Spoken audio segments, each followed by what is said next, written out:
October 19, 1964, a Monday, New York City. The New York Academy of Sciences headquarters on the Upper East Side. 400 scientists filling the conference room. The title of the session, Biological Effects of Asbestos. What were they expecting? Some expected confirmation. Richard Dahl had proven the smoking asbestos connection in Britain in 1955. Chris Wagner had linked asbestos to mesothelioma in South Africa in 1960. But what Dr. Irving Selikoff was about to present, no one was ready for those numbers. Which were?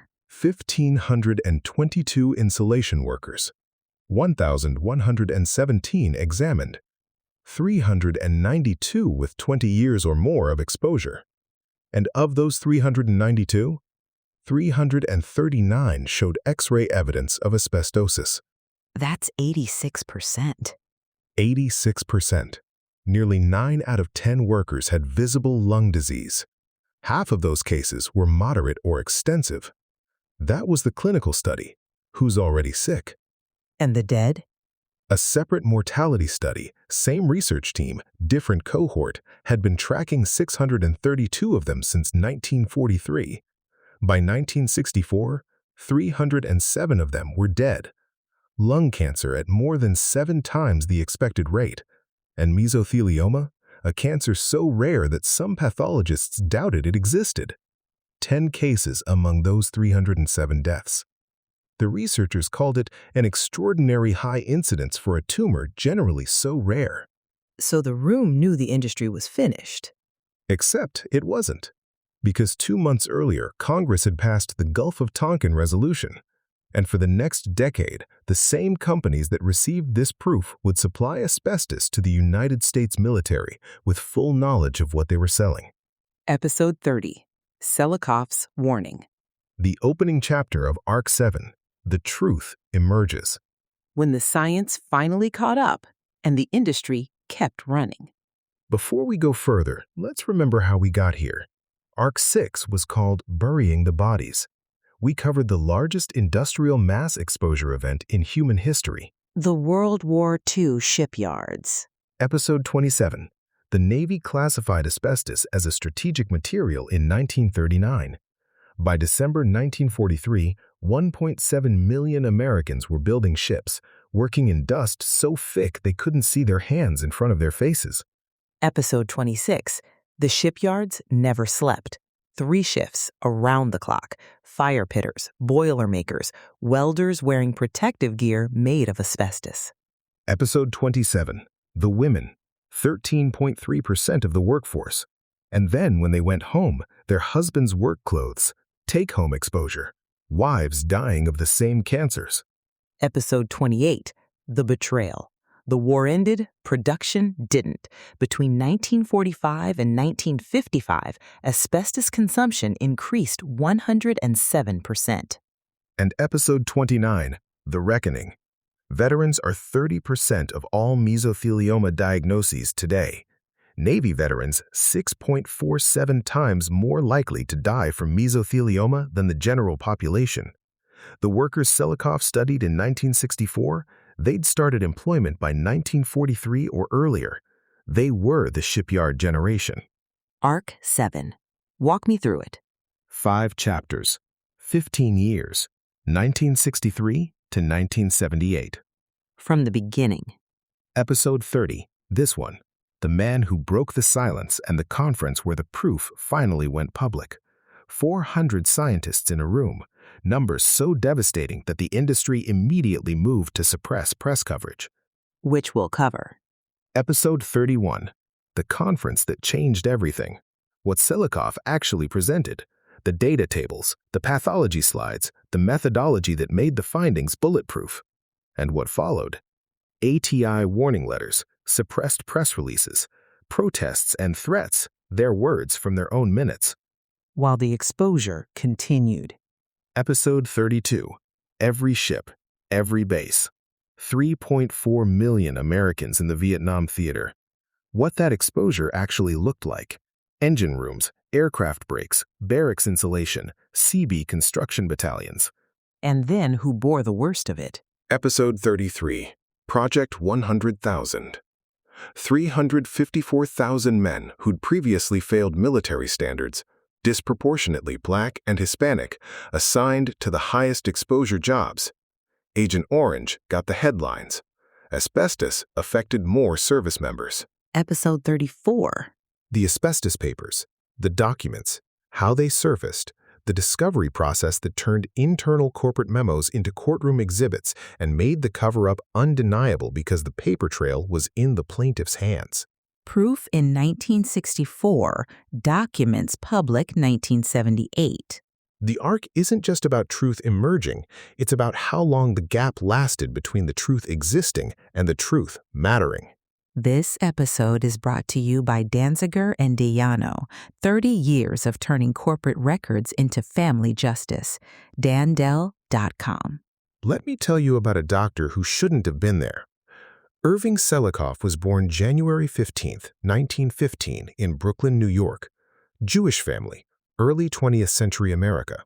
And medical schools had a problem. Jewish students faced quotas. Yale Medical School's own dean, Milton Winternitz, himself Jewish, instructed his admissions committee, never admit more than 5 Jews, take only 2 Italian Catholics, and take no blacks at all. Columbia dropped Jewish enrollment from 47% to 6% between 1920 and 1940. So where did they go? Scotland. The University of Glasgow and its affiliated schools had no religious bar to Jewish students. In October 1936, Irving Selikoff, 21 years old, boarded the SS Samaria in New York and sailed to Liverpool. He arrived October 12th. No quotas in Scotland. Anderson's College Medical School in Glasgow, a real institution. Famous alumni include David Livingstone. Selikoff pursued what was called the triple qualification, a licensing pathway through the Royal Colleges. But September 1939, Germany invades Poland. Britain is at war. Selikoff can't return to Scotland. His education is interrupted. He eventually completes his training through an unconventional route, a school in Massachusetts that later lost its accreditation. and the industry used this against him. 40 years later. In 2003, a British historian named P.W.J. Bartrip published an article attacking Selikoff's credentials, titled Irving John Selikoff and the Strange Case of the Missing Medical Degrees. Who funded Bartrip's research? Turner and Newell, Britain's largest asbestos manufacturer. He also visited the Johns Manville archive at the behest of defense lawyers. The New York Times called it history for hire. What about the science? 8 prominent researchers from Brown, Manchester, RMIT, and Mount Sinai published a rebuttal in the American Journal of Industrial Medicine. They called Bartrip's article little more than an ad hominem attack. And in 2013, the American Journal of Respiratory and Critical Care Medicine stated definitively, quote, "The insulator mortality data stand undiminished by the test of time." The science stands regardless of his educational path. 339 of 392. 7 times the lung cancer rate, 10 mesotheliomas in 307 deaths. Those numbers don't care where Selikoff went to medical school. Before asbestos. Before asbestos, tuberculosis, 1951 to 1952. Seaview Hospital on Staten Island. Selikoff and Dr. Edward Robachek ran the first clinical trials of isoniazid. Results published in JAMA November 1952. The journal called it the most potent drug introduced thus far, a colossal breakthrough. He was a researcher who saved lives. The asbestos work wasn't an anomaly, it was who he was.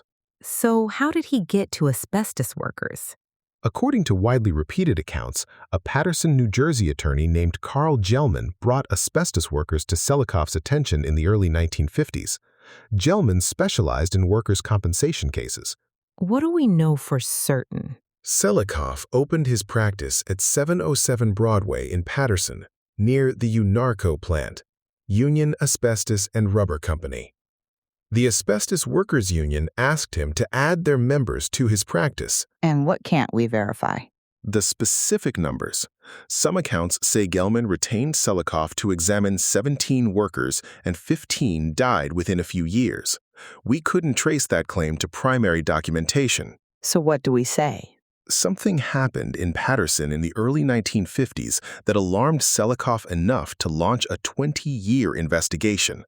He saw men dying of rare cancers at extraordinary rates, and he decided to find out why. Which brings us to 1964. October 19th through 21st, the New York Academy of Sciences. 400 scientists. Selikoff wasn't alone. He had two collaborators who made the study bulletproof. Who? Jacob Churg, pathologist. Born in Dolhinau, a town in what's now Belarus, in 1910. Jewish. Fled Europe in 1936 as political violence spread. His uncle Louis Charjan was chief physician at Mount Sinai's skin clinic, which then brought Jacob to the hospital. And he was also in Paterson. Chief of pathology at Barnett Memorial Hospital Center, the same city where Selikoff saw those early asbestos workers. Geographic proximity created scientific collaboration. Churg reviewed every tissue sample and autopsy slide. And the other? E. Kyler Hammond, statistician, director of statistical research at the American Cancer Society. Hammond had co-authored the landmark 1952 study proving cigarettes caused lung cancer. So they had a pathologist who'd fled European persecution. And a statistician who had already taken on the tobacco industry. When this team presented data, no one could dismiss it as amateur hour. So what did the industry do? The asbestos textile industry, Johns Manville, Ray Bestos Manhattan, H.K. Porter, and others, mounted immediate opposition. ATI minutes document that member companies' protests and threats successfully prevented the distribution of press releases at the historic asbestos conference. They suppressed press coverage at a scientific conference. ATI lawyers sent warning letters to the New York Academy of Sciences and to Selikoff personally about damaging and misleading news stories. So this explains why this wasn't front page. The New York Times published one article about the conference that year. Almost no local papers picked up the story. The conference, quote, barely registered a blip in the nation's consciousness. 400 scientists, devastating findings, and silence. Not by accident, by design. A 1965 Owens Corning fiberglass memo sought to find some way to prevent Dr. Selikoff from creating problems and affecting sales. An ATI representative described Selikoff as a disturbing sore thumb. They couldn't dispute the science. So they attacked the messenger, suppressed the coverage, and kept producing asbestos. Speaking of buried findings, the team at Danziger and Dayano has spent 30 years finding the documentation companies thought they'd hidden, the exposure records, the internal memos, the letters that prove what they knew and when they knew it. Dandel.com. Let me give you 3 dates. Okay. August 7th, 1964. Congress passes the Gulf of Tonkin Resolution. The vote is 88-2 in the Senate, 414-0 in the House. President Johnson signs 3 days later. America is going to war. 2 months later, October 19th through 21st, 1964. Dr. Irving Selikoff presents before 400 scientists. 339 of 392. 7 times the lung cancer rate. The proof is undeniable. and 5 months after that. March 20th, 1965. Operation Rolling Thunder begins. A sustained bombing campaign. Massive military buildup. Every ship, every aircraft, every base built with asbestos. The manufacturers received scientific proof in October 1964. They continued supplying the military without warnings for the next decade. How much asbestos are we talking about? Between 1964 and 1975, the Vietnam War years, the United States consumed an average of 700,000 tons of asbestos per year. Peak consumption was 803,000 tons in 1973. And about 37% of all U.S. asbestos ever consumed was consumed after 1965. After the proof went public. After the industry knew with scientific certainty. What did the Navy know? More than anyone. 1944. Dr. Philip Drinker, Harvard professor, chief health consultant to the U.S. Maritime Commission, surveyed shipyard conditions. His finding? Dust counts 6 to 10 times higher than known safe exposure limits. A secret survey. Classified. Johns Manville itself cited this survey in 1983, accusing the Navy of allowing gross exposure to asbestos, The industry blaming the government. while both kept quiet. Court documents describe it as official connivance on a cover-up. The Navy knew since 1944. Selikoff proved it publicly in 1964.